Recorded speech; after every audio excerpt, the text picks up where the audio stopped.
Well, how's everyone been enjoying the GBEA conference so far? All thumbs up? Good. Well, I want to make sure that everyone's in the right room. Who all here teaches computer science? That looks like everyone's just about in the right room. And if you don't teach computer science, welcome anyway. My name is Kimball Hildreth with Live Oak Computer Science, and we're going to be talking about the lesson plans that are on the CTurn portal and then the Live Oak Computer Science portal, because we want to make sure that everyone knows how to find them, how to use them and leverage them, and then how to leverage the bonus features in the portal beyond the PDFs.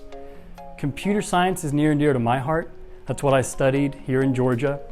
And the reason I'm working in computer science curriculum dev and lesson plan development is because I want more students to be able to leverage CS and digital literacy as a career path, just because there's so much opportunity.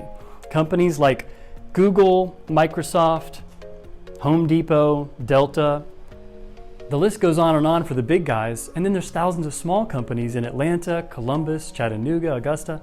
There's so many good opportunities, and it would be a shame for us to not fill them with Georgia students and their talents. So I'm going to give you a quick agenda. We've got 45 minutes today. I really want to make it count. We're recording the session. That'll be emailed to all of y'all. As long as you're signed up with the Live Oak portal, there'll be a QR code as well. So we want to get this sent out to everybody. We'll send out the slide deck as well.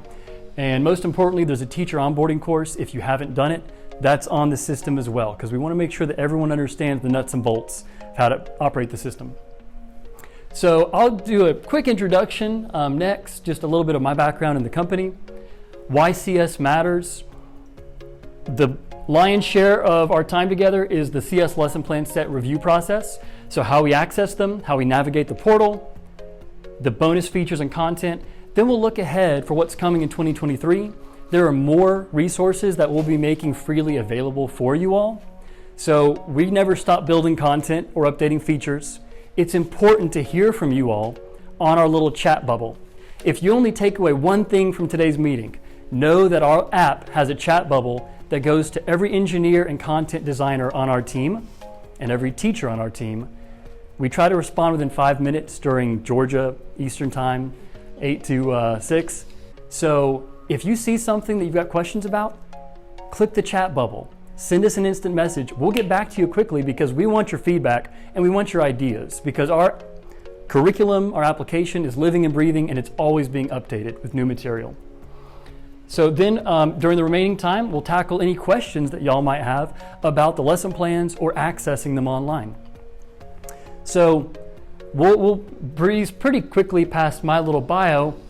I'm a Georgia native. Georgia has always been my home. I love it here. Henry County is the county I was born in, and I still live there. So McDonough, I'm sure for many of y'all, McDonough is a groan on the freeway when you're stuck in traffic headed south or north. And I am sorry for that, but if you go off the freeway, there's a charming little town. That's where I live, and I'm happy to stay there. And in a way, computer science allowed me to stay there because it gave me opportunities to continue living in the place that I called home. I didn't have to move away for work. So I'm thankful for that, and that's something I want to help pass to other students. So I'm a lifelong education advocate. I consider myself a lifelong learner. That's why our team loves teaching others about computer science. There is no better way to learn about everything under the sun than leveraging the internet. A computer scientist, that's the term for my professional degree. So I studied at Georgia Tech. Circular systems is something I'm not going to focus on much today, but our team is building more and more curriculum around agriculture and biology meeting computer science. Temperature sensors, moisture sensors. Computer science has to break out of the screen. We feel strongly about that. When students are just on the screen for more and more and more time, it's not good for the teachers, it's not good for us, it's not good for them. So circular systems is something we'll talk about a little bit after the lesson plans. I'm a gardener and a tinkerer, but most importantly, I'm a father and a husband. My wife's a big UGA fan, so I'm just glad she married me being a Yellow Jacket. And that's a chicken coop she was working on, and those are both of our boys.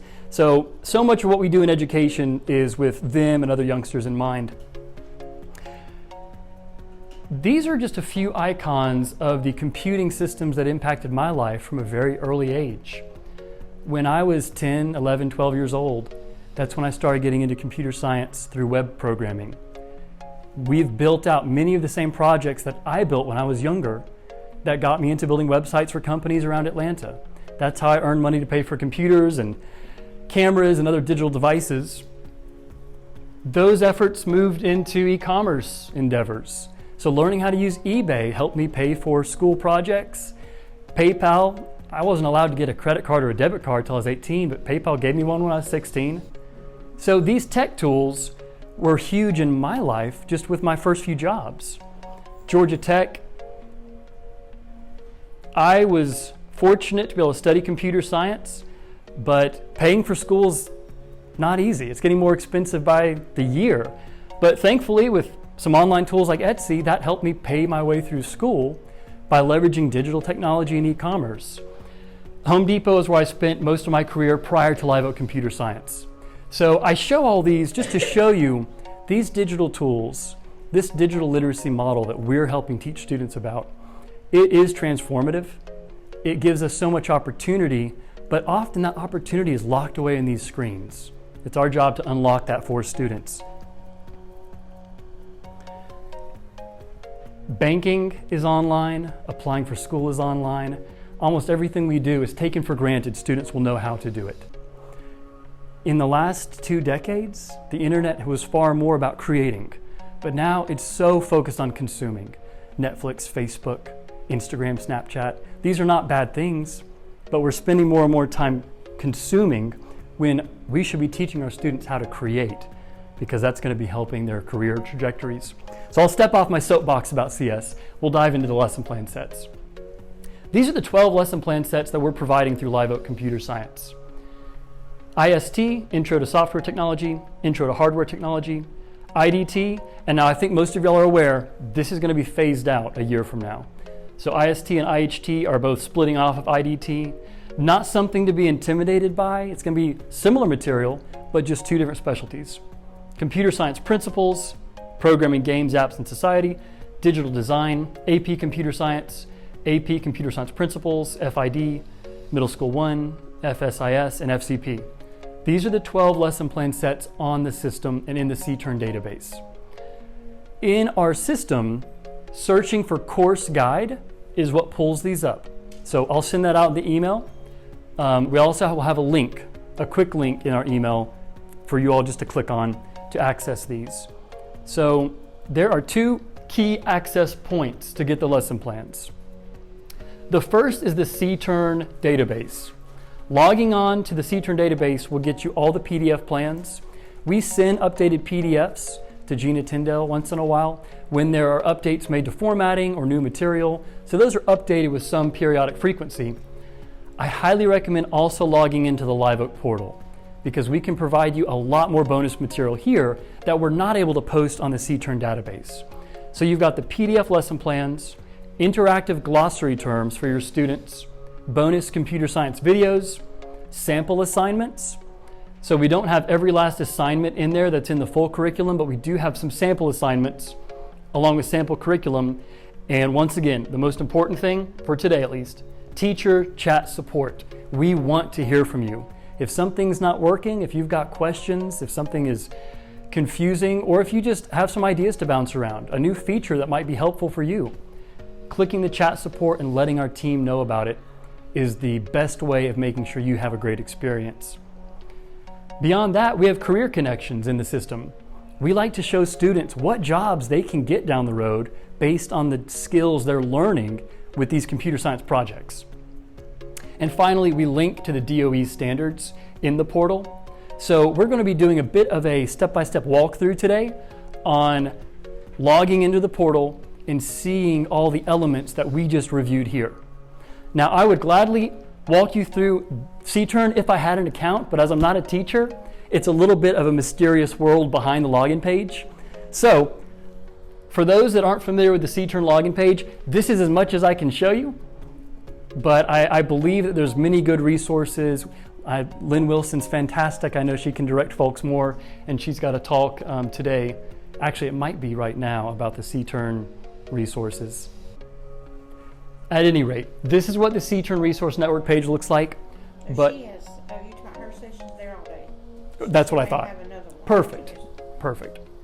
So we'll skip from the C-Term one straight to the Live Oak login page. So at the end of the presentation, we've got a big QR code that takes you to this login page. I've got a stack of flyers. So if you don't scan the QR code here, take a flyer or do both, because we want to make sure that everyone can get to where you need to go. So logging into Live Oak is the first step. portal.liveoakcs.com. You can log in either with your Google account or just with a plain Jane email address and password. So that's step one. If you see the tree, you're on the right path. Once you log in, you're going to see the course catalog. So I've searched for course guide here. By searching for course guide, we've got the 12 lesson plan sets that we just looked at. Scrolling down will allow you to find the one that you could be teaching in your class. So searching course guide in the search bar and then pulling these up is the first step. So we're going to look more deeply into Introduction to Software Technology. So when we click on the Intro to Software Technology icon, that'll take us to the home page for the IST course. So we've got the overview, and then when we scroll down, we can see the individual chapters. We're going to click into Chapter 9 and take a look at a specific lesson plan. So here we are, Introduction to Software Technology, Course Guide, Chapter 9. The sections are listed below in these blue boxes. So we'll click one of the lower sections, we'll scroll down. This section is looking at automation in the digital world and the ethics of automation. So at the very top, we have the lesson plan PDF link. That's the link to click to get to your lesson plan PDF. You can download it or view it in the browser. The same PDFs that are located on the C-Turn database. The DOE standards are listed up top. Down here are the glossary terms, video content that's bonus material, as well as more bonus content in this section, are all located here, but that lesson plan is the spine of the material being covered. So we'll go ahead and click on that lesson plan link and pull up the lesson plan PDF. So I want you all to get a good visual about what these PDFs, what these look like, so you recognize them once you're able to locate them in the system. So Introduction to Software Technology Course Guide. This is the first page showing the standards that are being covered in that lesson plan material. So page 1 of the PDF is DOE standards. Page 2 of the PDF has the lesson overview, the concepts that are being covered to give you a high-level idea of what the activities and the purpose of the lesson is. And then activities are being outlined in the Research, Explore, Create. We call it our REC method under the activity heading on the lesson plan PDF. Scrolling down, then we've got images alongside the vocab terms. These are really important to us just because it helps students solidify these concepts as they're learning new glossary terms that might not be familiar to them. So whether it's more technical terms with CSS, HTML, JavaScript, or more general terms such as job automation, service industry, robotics. Scrolling farther down, we've got the teaching guide. We've broken that out into an anticipatory set, then an instruction set, and finally a lesson wrap-up. And this is just a baseline. We fully anticipate that these will be modified, things will be added, taken away. We just want to make sure that there's a baseline for people to draw inspiration from as we're moving forward with these CS concepts. So looking at some of the more peripheral features in the portal, the glossary terms that are in the PDF are all listed here. If the students have logged in as well as you as the teacher, these are all clickable. So you can click a glossary term, and then it pulls up a little pop-up box that might have a video or an image along with a description. So it's a great way of quickly just associating an image with the term, which helps our cognition in terms of just retention. Down at the bottom of every chapter, we've got our career connections. This is one of my favorite features because when I was studying, no matter if it was math, biology, English, like many students, I want to know, how can I use this? Why do I need to know this? How does this help me? If students are interested in tech careers, this is how they learn how to apply it. Whether they're interested in being a network engineer after reading the profile, an AI ethicist, computer support specialist, computer research scientist. We've got dozens and dozens of career profiles to give you and the students a deeper understanding of what careers are possible with the skills being learned. So AI ethicist, once you click on that little tab, you get an idea of the skills involved, the description, and the quick facts. Now, speaking of AI, I've got a fun fact for y'all. This woman and all the other faces that you saw on those tabs, they're not real people. They don't actually exist. All those profile images were generated with an AI image generator so that there's no privacy issues with people's faces being used in the profiles. We like to see faces and associate a real person with a job concept, but to me it's just mind-blowing that the tech exists to where these people don't exist, which is great for privacy because there's none to be concerned about there. Linked DOE standards. At the very top of every section in the system, you can mouse over the abbreviated standard and read the standard that's also included in the PDF. So some of this data you can see is duplicated. We just made it easier to get to in the web app. So you can use the PDF for all of this, but there's more easily accessible data in the web application. Okay, I know I've already talked about it twice, but I want y'all to see what it looks like. The little chat bubble in the lower right-hand corner of the screen, it looks like a little smiley face when you haven't clicked on it, but once you click on it, you're able to send off a message, and our teachers, engineers, and curriculum designers are waiting on the other end if there's any questions. I say waiting, they're building things, but the moment y'all message, we stop what we're doing and hop on that. So we want you all to know that supporting y'all is our priority because that's what we're here for. So please use the chat tools if and when you need them. So we moved fairly quickly through the lesson plan PDF. I wanted to review the anatomy with you all. We start with the standards alignment overview to understand what the DOE is saying that the students need to learn to meet the standards for the course. We have the lesson overview, going a little deeper with concepts covered, taking a look at the learning objectives, the activity concept or brainstorm, vocabulary and glossary terms, and then the teaching guide, anticipatory set, instruction set, lesson wrap up. So the blue area is just the walkthrough that I gave. Like I said earlier, I'll be sending these slides out. Hopefully they're a benefit in terms of walking through and making sure you recognize the right parts of the system to access. So the Live Oak CS teacher onboarding course is something we highly recommend y'all walk through. It takes about an hour to an hour and a half to run through all the way. The onboarding course just shows you where the help center is, talks about the chat tools, and it gives you more information on how to use the system to download lesson plans because we don't want anyone to be lost in using the tools available. So looking ahead to 2023, we've got some new materials coming out, and IDT is expiring in the fall. Because IDT is expiring, we want to make sure that anyone can get as much benefit from it in its remaining days as possible. So this end of November, beginning of December, we're releasing IDT and all of its full projects with the code bases, the assignments. It'll be freely available, the full curriculum for IDT, and it's going to have a lot of the same projects you'll use for IST or IHT. So that's just a bonus that we were releasing for spring because we want everyone to be able to use the full curriculum for IDT to prep for IHT and IST because there's so many similarities that are going to be between all three of those courses after the split. Earlier, I mentioned the circular system concept. That's one of the areas that our team is working more and more on to combine ag and biology with computer science for cross-curricular activities. So this is a better visual for what that is. At our campus in Henry County, we've got a 1/3 of an acre in-town urban garden and then a 7-acre peri-urban facility that's undeveloped. We're working on the 3rd acre one currently. But we're trying to bring computer science and data alive for students. So we've planted a big organic vegetable garden. We have got composting.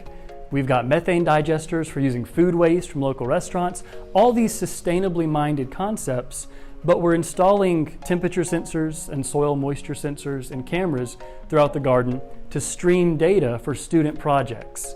So it's not active yet, but we'll be releasing the first sample programming projects where students get to program this game, which is a simulation of what we're building in real life. Georgia is an ag state at heart and always has been. We're trying to bring ag and computer science together because both are so critical. But it's easy for us to forget in a high-tech world that we all still have to eat. And if the farms aren't running well, if clean water's not coming out of the tap, computers are only so good. It's easy to forget about the basics. So we're trying to help students understand how computer science can be used in the next generation of farming, energy production. Computer science is just a toolbox. It should be used for solving real-world problems. That's what we're trying to do with this physical campus. So y'all will be getting a notification with the first few free programming projects where students can build this 2D game, but the game is totally based on what we're doing in the real world. So I wanted to give you all a preview of that because we're excited about it. We think it's going to connect with students just because it's very visual. You're programming a game, but it's more than a game when talking with other teachers, with parents. It is simulating real-world concepts with growing produce, producing eggs with the chickens, growing pollinator plants to increase the bee counts and pollinators, producing organic fertilizers. So we're taking all the data and simulating that to make this a really engaging computer science project for students and teachers.